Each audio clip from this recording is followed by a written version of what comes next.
I came home and saw that this was still here. Philip Pulliam has a brush pile in his front yard. He says he hired this man, Ron Jones, with Ron Jones Tree Service. As I was leaving Monday evening, he approached me in the garage when the garage door was open and I was getting in my car to, again, give me a hard sell. $100 to remove this dead tree. Pulliam gave Jones a deposit, then paid in full the next day. 1 week later, Jones has not returned to finish the job. Just a handshake, no receipt.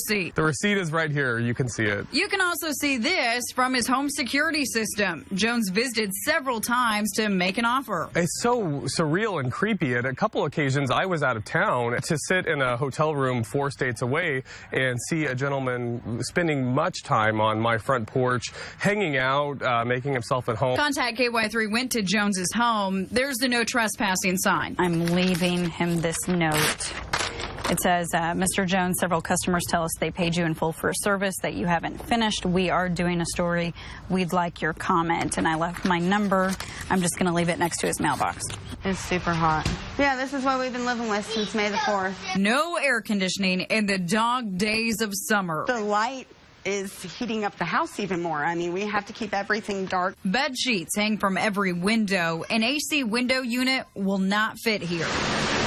A half a dozen fans scatter the living room because the attic fan does not work. Turn on the fan, and there's nothing to let out this hot air. There's just building up in here. The thermostat reads 88 degrees. I can sweat all day. I can sweat all day, but my kids is the thing that I'm worried about. And Liz Pike worries because one of her kids has heart complications. this is furosemide. This is to keep the extra fluid off of his heart. She fears the heat zaps the effectiveness of the medicine. And it says store at 77 degrees. From 59 to 86. I mean, and it gets beyond 86 here in the house. And you can't put that in the fridge? Nope, you can't go in the fridge because the fridge is too cold. Pike says she's asked her landlord several times to fix the AC. The landlord, who would not go on camera, tells Contact KY3 a technician added Freon and fixed the problem. As you can see, the fan doesn't move at all, so there's no circulation in the house whatsoever. In June, Pike stopped paying rent. My thinking is the house needs to be livable for us to pay you rent. The landlord started the eviction process. Well, I'm not paying you rent until the air conditioning is fixed. And then she says she's taking me to court, and now I'm being sued. Here's the hot mess. It's all in the wording of Pike's lease. There's a habitability maintenance clause. Perform all repairs necessary to satisfy any implied warranty of habitability. It says the landlord will fix all repairs. Ultimately be up to the judge to interpret that law, but I would think that, you know, an air conditioner, a functioning air conditioner in the month of July in Missouri would be vital to the life, health, or safety of a tenant. I don't know what to do.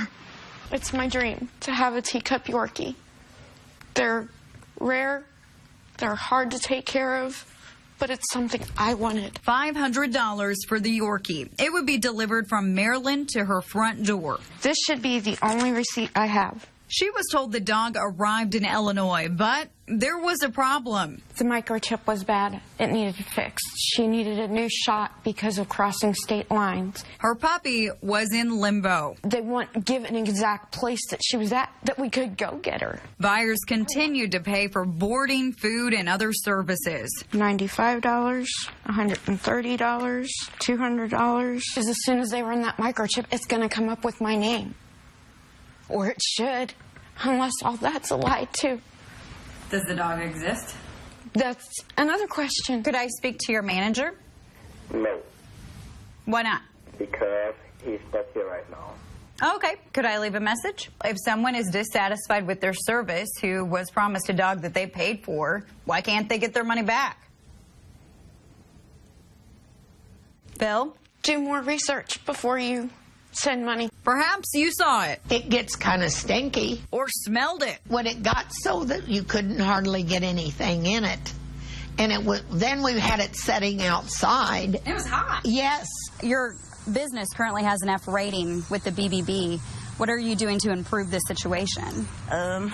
We just reply back to them and contact them and see. I don't know exactly, what we could do to improve, just better service. I mean, we got a new truck, so that situation won't happen where they're not getting picked up. What does this F rating, when you look at this? It's not good.